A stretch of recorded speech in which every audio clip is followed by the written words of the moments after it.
I've written a little preamble that went longer than I thought. I promise we're going to talk a lot with Scott, but I just had to get this out, and I thought this is going to be my introduction, okay? I've been a fan of Scott's ever since I saw him going off on a rant on Bill Maher's Real Time about 4 or 5 years ago about Twitter and the internet and the future of technology and I think crypto. And I understood about 30% of the words he was saying, but he said them so fast and so assertively and with such confidence that I thought I understood all of it. And what I did understand was so crystal clear, and his analogies were so clever that it made me think I could actually understand Bitcoin. Turns out I don't, but I did realize that I love listening to you. Thank you. And then I started listening to his podcast with the great Kara Swisher,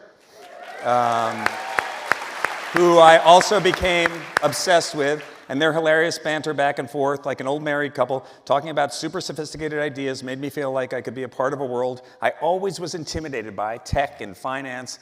And at one point, before I even met Scott, I was so taken by his turn of phrase, this is true, that I literally started a file in my notes app of Scott Galloway quotes, which I pulled up. This is from like late in 2023 or early 2024. And these are just random quotes that I had that I wrote down that I thought were worth writing down. Here are a few. Okay. Tesla is a drunken tourist with a Hublot watch.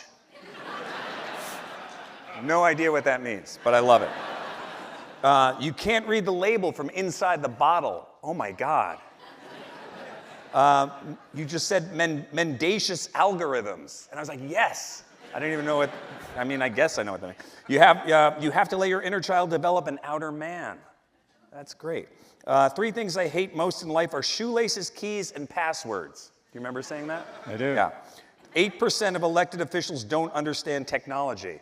We'll get into the statistics in a second.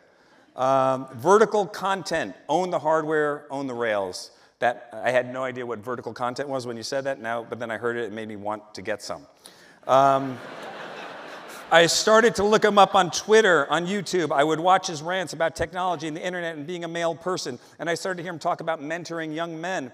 And then the somewhat controversial sounding idea that young men in our society were at risk and needed older male father figures to guide them. So then I'm like, is that what he's all about? Is that like his full-time job? He's like into Boy Scouts and things? And I just wanted to know who is Scott Galloway? What does he do actually, besides memorize statistics? The man knows more statistics at the top of his head than any human being I've ever met. Quick, Scott, just give me a statistic right now. 45% of men 18 to 24 have never asked a woman out in person. Thank you. Okay. Then I learned that he was really wealthy and he had a plane. And I really wanted to know, what does this guy do? And the more I watched him, the more fascinated I was with how he could just distill down the ideas of this very complicated culture that we're living in that goes a million miles an hour and make things seem clear and simple, and also had a point of view about what it was to be a person, more specifically, a man. This is when I realized, even though I don't know what he actually does, I want to be Scott Galloway. Just made up. He actually embodied all the traits that I wish I had except being bald, though he pulls that off. But he's tall, articulate, smart, funny, has a plane, and is tall. And I never in a million years would want to go on as a pundit on Bill Maher or MSNBC, yet everything he says I agree with, and I'm like, yeah, that's the guy who I want to be. And then I realized that we actually do have a lot in common, because we both went to UCLA. Started the same day. Same time, right? We're basically the same age. We were weaned on the same beautiful 70s TV, Brady Bunch, Partridge Family, I Dream of Jeannie, $6 Million Man. And that's actually all we really have in common, I realized.